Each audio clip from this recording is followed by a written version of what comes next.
Jui, welcome to our channel. নমস্কার। আজকে আমি আপনাদের সামনে এসেছি আমার জীবনে খুব রিসেন্টলি ঘটে যাওয়া একটা ঘটনা বলার জন্য। দিনটা ছিল 31 ডিসেম্বর 2023। আমার মেয়েকে নিয়ে আমি উপরে আমার কাকি শাশুড়ির ঘরে ছিলাম। সন্ধ্যেবেলাটা আমার কাকি শাশুড়ির শরীরটা একটু খারাপ ছিল, তাই তাকে দেখতে গেছিলাম। তো আমার ননদও সেই সময় বাড়িতে ছিল না, আমার কাকা শ্বশুরও সেই সময় বাড়িতে ছিল না। আমি আমার মেয়েকে নিয়ে খেলাধুলা উপরে করছিলাম, আমার মেয়ে খেলা করছিল, আমি বসে গল্প করছিলাম। তারপর আমি আমার মেয়েকে সিঁড়ি দিয়ে নিচে নিয়ে আসির ঘটনাটা আগে বলি। আমরা থাকি দোতলায়, আমার কাকির শাশুড়িরা থাকে তিনতলায়, আর আমাদের হচ্ছে সিস্টেম ফ্ল্যাট সিস্টেম। যেরকম দোতলা বেরিয়ে সিঁড়ি দিয়ে তিনতলায় যেতে হয়, আমাদেরও ঠিক সেরকমই সিস্টেম। তো আমি ওকে নিয়ে আসার পর মেয়ে হঠাৎ করে, মানে আমি জানি না কেন, হঠাৎ করে খুব খিটখিট করতে শুরু করে, কান্নাকাটি করতে শুরু করে। তো নর্মালি আমি ভেবেছিলাম যে হয়তো আমার মেয়ের ঘুম পেয়ে গেছে, কারণ অলরেডি তখন 10:30 বাজে। রাত্রি 10:30? হ্যাঁ, রাত্রি 10:30 বাজে। তো আমি ভেবেছিলাম হয়তো ওর ঘুম পেয়েছে। তো আমি খাবারটা কোনো রকমে গুলে আমি ওকে খাওয়াতে গেলাম। তো ও কিছুতেই খাচ্ছে না, এত কাঁদছে, মানে হয়তো ওর কোথাও লেগেছে বা ওর কিছু একটা হয়েছে, এরকম একটা ব্যাপার। তো আমার বর এবং আমার শাশুড়ি বললো, তুই কেন ওকে এত জোর করে খাওয়াচ্ছিস? আমি বললাম যে সারা রাত্রির মেয়েটা না খেয়ে শুয়ে পড়বে, আমি খাবো, মা হয়ে এটা কিরকম লাগে। তো ও বললো ছাড়, ও যখন খেতে চাইছে না ওকে ঘুম পাড়িয়ে দে। তো আমার মেয়ে খুবই ছোট, 1 বছর 4 মাস তার বয়স। তো আমি ওকে ব্রেস্ট ফিডিং এভরিডে যেভাবে ঘুম পাড়াই, ব্রেস্ট ফিডিং দিয়ে ঘুম পাড়ানোর চেষ্টা করি। তো সে ঘুমোতে চায় না, সে বলে সে কোলে ঘুমোবে। আমি তাকে কোলে ঘুম পাড়ানোর চেষ্টা করি, সে সেটাতেও ঠিক মতো, মানে তার শরীরে যেন কিছু একটা অস্বস্তি হচ্ছে, সে কোনোভাবেই ঘুমোতে পারছে না। সে ঘুম পাচ্ছে কিন্তু ঘুমোতে পারছে। তার মানে বলতে চাইছিস যে অন্য দিনে একদমই এরকম করে না, মানে যেরকমভাবে রুটিনলি শুয়ে পড়ে তার থেকে সেদিনকে একটু অন্যরকম কিছু ঘটেছিল। ভাবে ও ছটপট করতে থাকে, সেই ছটপটারই মানে আজও আমার চোখে ভাসে। মানে হাত পা রীতিমতো ছুটতে থাকে, গায়ে কিছু রাখতে চায় না, এবং মানে ও খুবই চিৎকার করছে, কিছুতেও বিছানায় রাখা যাচ্ছে না ওকে। তো আমি ভাবলাম কি ওর হয়তো কোনো রকম অস্বস্তি হচ্ছে, আমি ওকে পেটে ব্যথার ওষুধ খাওয়ালাম। হয়তো পেটে ব্যথা বাচ্চাদের হয়, যার জন্য ও কাঁদছিল, কিন্তু ও তাতেও ওর কোনো রকম কিচ্ছু হচ্ছিল না। আমি সব রকমভাবে চেষ্টা করলাম, ওর ডাকে ড্রপ দিলাম। অনেক সময় বাচ্চাদের শীতকালে নাক বন্ধ হয়ে যায়, যেটা আমারও হচ্ছে। তো ডাক্তার বলে ডাকে ড্রপ দিলে ঠিক হয়ে যাবে। তো ওর সেরকম কোনো সমস্যা হচ্ছিল না, তবুও আমি ওকে ডাকে ড্রপ দিলাম, পেটে ব্যথার ওষুধ খাওয়ালাম, কিন্তু কিছুভাবেই মেয়েকে আমি চুপ করাতে পারছিলাম না, কোনোভাবে ওকে আমি শান্ত করতে পারছিলাম না। তার মানে এটা জানাচ্ছে যে নর্মাল যে জিনিসগুলো হয় সাধারণত বাচ্চাদের তো অনেক কিছুই হয়, তার মধ্যে যে জিনিসগুলো মানে কার্যকর হয় সেই সমস্ত জিনিস তুই ট্রাই করে দেখলি? সব রকম ট্রাই করেছি, তাতেও কিছু হলো না। তারপর আমি আমার মাকে ফোন করি যে আমি কি ওকে হসপিটালে নিয়ে যাবো। মা বললো এত রাত্রে তুই হসপিটালে ডাক্তার পাবি কোথায়? ইভেন আমার বাড়ি ব্যারাকপুর, আর হসপিটাল আনতে গেলে আমাকে সাগর দত্তে আনতে হবে, সেটা অনেকটা ডিস্টেন্স। আর রাত্রিবেলা একটা বাচ্চাকে নিয়ে এই ঠান্ডার মধ্যে বেরোনো সেটা খুব টাফ ব্যাপার। তো মা বললো একটু ওয়েট করে যায়, একটু ওয়েট করে দেয়। আমি বললাম ঠিক আছে। তো আমি আমার মেয়েকে বারান্দায় ঘোরানোর চেষ্টা করলাম, যে ও একটু মাইন্ডটাকে সুইং করানোর, কিন্তু তাতেও চুপ করছে না। ও ক্রমাগত বাইরের দরজার দিকে হাত দেখাচ্ছে, যে বাইরের দরজার দিকে হাত দেখাচ্ছে? হ্যাঁ, যাতে আমি ওকে দরজার বাইরে নিয়ে যাই। ওর বাবা ট্রাই করে দেখেনি মেয়েকে যে কোনো রকমভাবে যেগুলো বললে বাচ্চারা একটু ভুলে যায়, বা কিছু কোনো খেলনা বা কোনো রিমোট বা টিভি বা কোনো গল্পের বই বা ছবি, বিভিন্ন রকম যে করে দেখতে হয় না, যে মানে কোনটা ও চাইছে, যেটার খুব প্রিয় জিনিস, এই রকম জিনিস করে কি দেখা হয়েছে? সেগুলো করে দেখা হয়েছে। আমার মেয়ে মেকআপের জিনিসপত্র নিয়ে ঘাঁটতে খুব ভালোবাসে, এছাড়াও আলমারি খুললেও খুব ভালোবাসে, টিভি চ্যানেলে ভালোবাসে। তো আমি সব রকমভাবে ওকে চেষ্টা করেছি, আমি ওকে আলমারি পুরো খুলে দিয়েছি, আমার প্রত্যেকটা দামি দামি সাজার জিনিস ওকে দিয়ে দিয়েছি যে অন্তত তুই চুপ কর, কিন্তু ও একটা প্রোডাক্টে পর্যন্ত হাত দেয়নি, একটা কিচ্ছুতে না।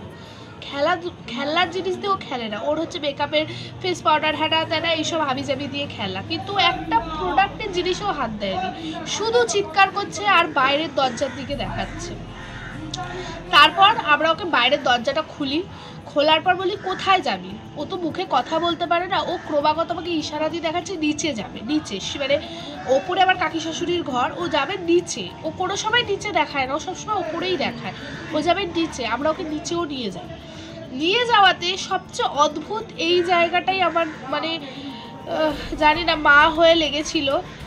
ওর চোখগুলো পুরো বদলে গেছিলো। হয়তো আমি সেদিন ছবি তুলতে পারিনি, কারণ আমার তখন সেই মানসিকতা ছিল না যে আমি ভিডিও করে রাখবো বা ছবি তুলে রাখবো। ও শুধু আমাকে দেখাচ্ছিল আঙুল দিয়ে বাইরের দরজাটা খুলে দেওয়ার জন্য। ও বারবার আঙুল দিয়ে দেখাচ্ছিল বাইরে বেরিয়ে যাবে, বাইরের দরজাটা খুলে দেওয়ার জন্য, কিন্তু আমরা খুলতে চাইনি, আমরা খুলিনি। যখন আমরা খুলছিলাম না তখন আমার মেয়ে অদ্ভুত রকমভাবে চিৎকার করছিল, এই এই এই মানে সব ভেঙে চুরে এক করে দেবে, ওইটুকু বাচ্চা মেয়ে এরকম একটা রকম মুখের, মানে যেটা খুব একটা সাধারণ ব্যাপার নয়। অবশ্যই না, কারণ আমি হয়তো প্রথম মা হয়েছি, কিন্তু আজ 1 বছর ধরে তো আমি আমার মেয়েকে নোটিস করছি সে কি করতে পারে, সে কি করতে পারে না, সেগুলোর সাথে আমি খুব ভালোভাবে জড়িত। ওর বাবাও যতটা না জড়িত তার থেকে অনেক বেশি আমি জড়িত এগুলোর সাথে।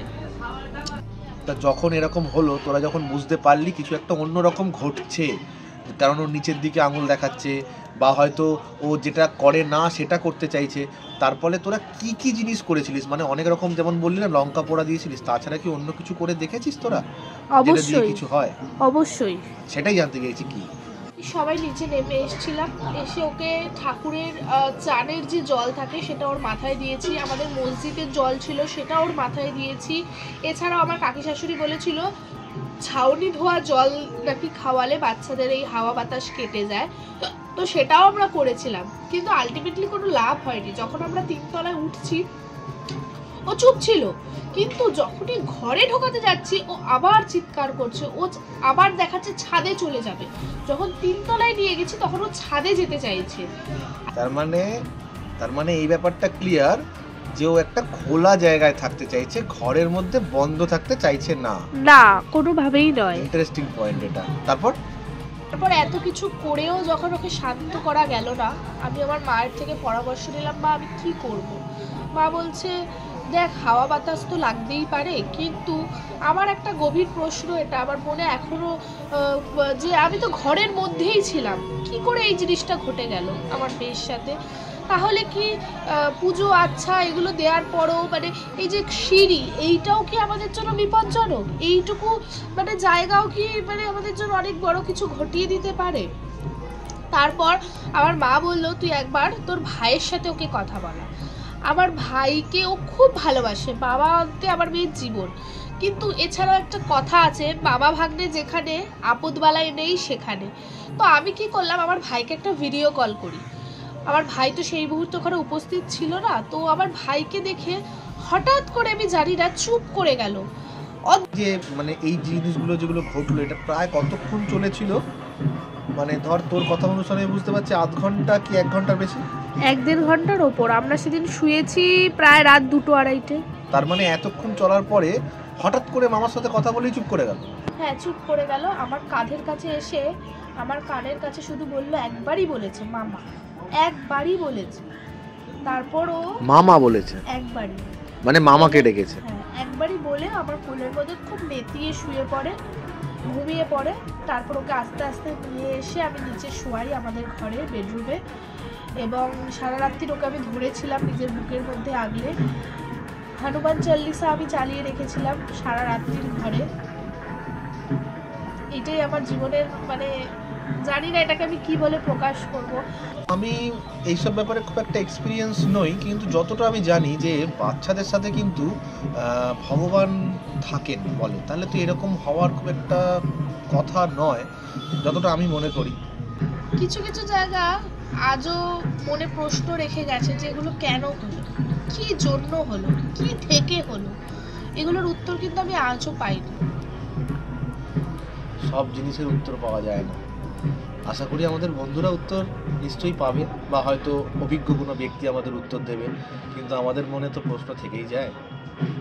আর একটা প্রশ্ন আমায় করলে না, যে বাচ্চাদের সাথে তো ভগবান থাকে। অবশ্যই এটা আমি মানি, বাচ্চাদের সাথে ভগবান থাকে, কিন্তু তবুও একটা জিনিস তো, এরও একটা নেগেটিভিটি আছে, যে বাচ্চাদের হাওয়া লাগে, তার জন্য বাচ্চাদের মাদুলি পরাতে হয়, বাচ্চাদেরকে মসজিদ থেকে বিভিন্ন ঠাকুর বাড়ি থেকে মাদুলি পরাতে হয়, কারণ নাহলে বাচ্চাদের হাওয়া লেগে যেতে পারে। তো কোনো জায়গায় হয়তো সব কিছুর কিছু পজিটিভিটিও আছে, কিছু নেগেটিভিটিও আছে, এই দিয়েই হয়তো আমাদের জীবন।